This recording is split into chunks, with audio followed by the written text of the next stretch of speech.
The heart symbol you see every Valentine's Day looks nothing like an actual human heart. So where did this shape really come from? The answer involves a plant worth more than silver, over $50,000 per kilogram if it existed today. It was so valuable that the Romans drove it to extinction, the first recorded case of humans destroying a species through sheer greed.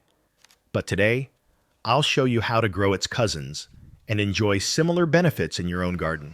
Our story begins in Cyrenaica, a 125-mile strip of North African coastline in what is now Libya. In the 7th century BC, Greek colonists from the island of Thera, known today as Santorini, landed on these shores. They were looking for new land to settle. What they found was far more valuable. They discovered a unique ecological bubble, a high-altitude steppe that received moisture from Mediterranean winds while the surrounding desert withered in the heat. And here, and only here, grew a remarkable plant, a giant, golden-flowered fennel called Silphium. The Greeks tried to transplant it to mainland Greece. It died. The Romans tried to cultivate it in Italy. It withered. This stubborn plant refused to grow anywhere else on Earth. When Silphium became scarce, traders looked east. A pungent root from Persia called Asafoetida became its replacement, a substitute we still use today. But nothing could truly replace the original. So why was this plant so special? The answer might surprise you. Look at the heart symbol we all know. Now look at an actual human heart. They look nothing alike. Some historians and archaeobotanists believe this symbol has more in common with the shape of a silphium seed. On ancient Cyrenian coins, you can see the heart-shaped seed stamped alongside a woman pointing toward the plant. You see, one of the main uses of silphium was as a contraceptive, a safe, effective way for women to control their own bodies in a world where pregnancy was often a death sentence. The heart-shaped seed became the universal icon of love, intimacy, and reproductive freedom.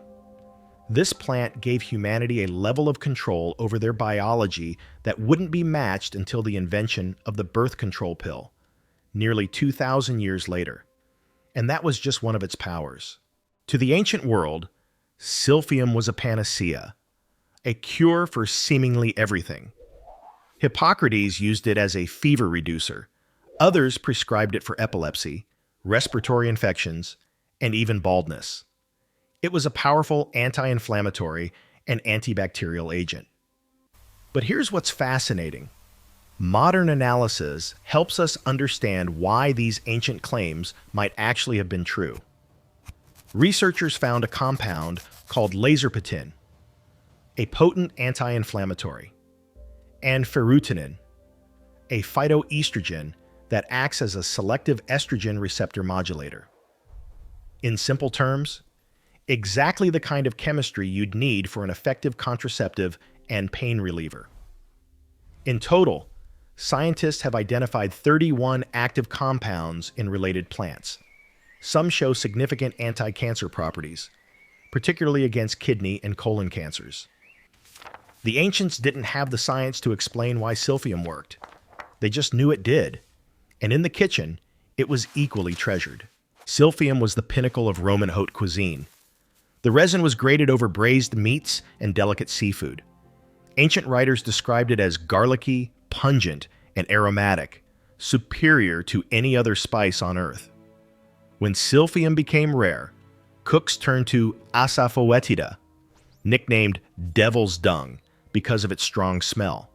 Raw, it's overwhelming, but when heated in oil, it transforms into something magical. Today, Asafoetida is essential in Indian and Persian cooking. If you've ever wondered what ancient Roman food tasted like, this might be your closest taste. So if silphium was so valuable, what happened to it? When Rome took control of Cyrenaica, they replaced sustainable harvesting with the predatory greed of the publicani. Private contractors, who paid up front, for extraction rights. They over-harvested the roots. Since Silphium was a slow-maturing perennial, digging up roots for quick profit meant the plant could never regrow. But the final blow came from sheep. Roman gourmets discovered that sheep grazing on Silphium produced meat that was incredibly tender and pre-seasoned. This Silphium mutton commanded astronomical prices. Ranchers drove their flocks into protected meadows. The livestock ate the young stalks before they could mature and produce seeds. By the mid-1st century, the plant had been scavenged into oblivion.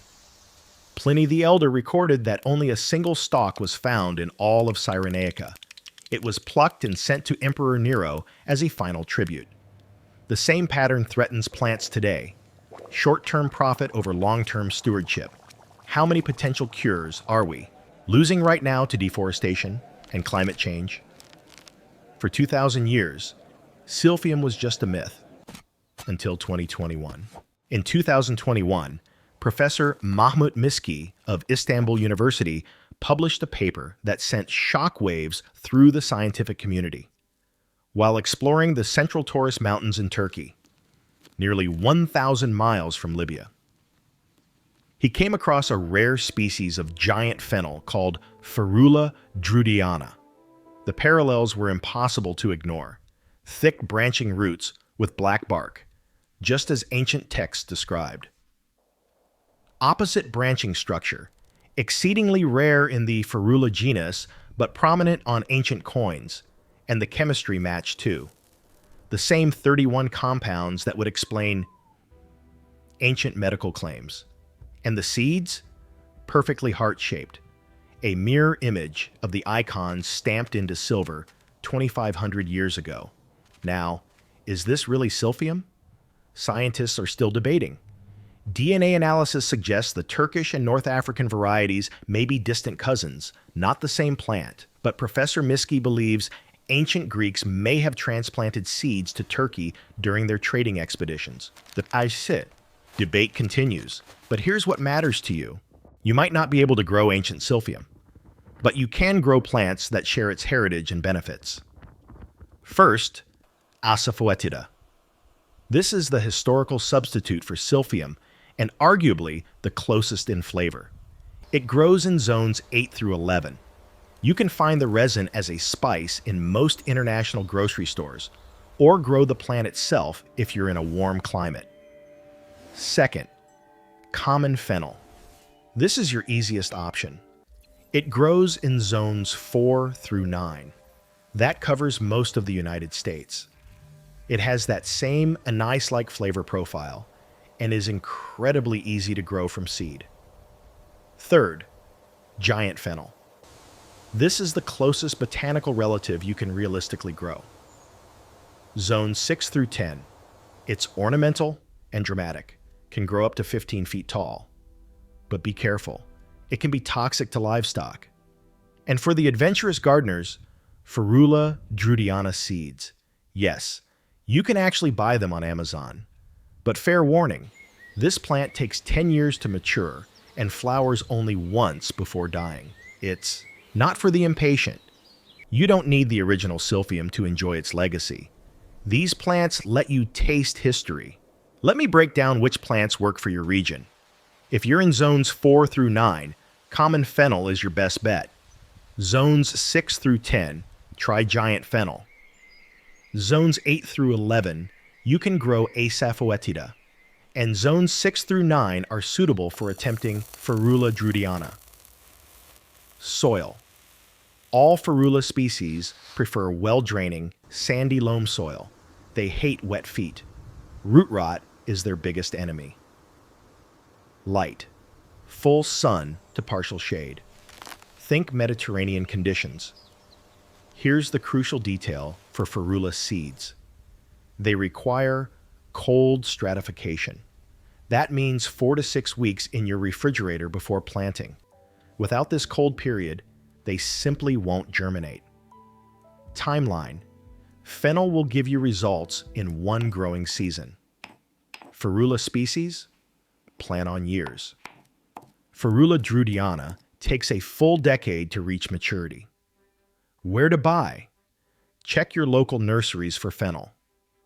For ferula seeds, specialty seed companies and Amazon are your best options. Before you rush to plant, a few important safety notes. Pets. Ferula species can be toxic to dogs and cats. Giant fennel in particular has caused fatalities in livestock. Keep pets away from these plants. Children. Do not let children ingest any raw plant material from ferula species. The sap can cause skin irritation in some people. Culinary use. Asafoetida is safe when used in small amounts in cooking. That's how it's been used for thousands of years. But don't consume it raw or in large quantities. And if you're considering any medicinal use, please consult a healthcare professional first. Ancient wisdom is fascinating, but modern medicine exists for good reason. Silphium may be gone, but its secrets live on. Its story is a warning. How many plants with untapped potential are we losing right now to deforestation and climate change? But it's also a story of hope. Nature is more resilient than we give it credit for. A plant can hide in a mountain range for 2,000 years, waiting to be rediscovered. And now, you can bring a piece of this legacy into your own garden. Every time you cook with fennel or asafoetida, you're connecting with a culinary tradition that stretches back to the Roman Empire. I'm curious, which of these plants will you try growing? Fennel for the beginners? Asafoetida for the flavor chasers?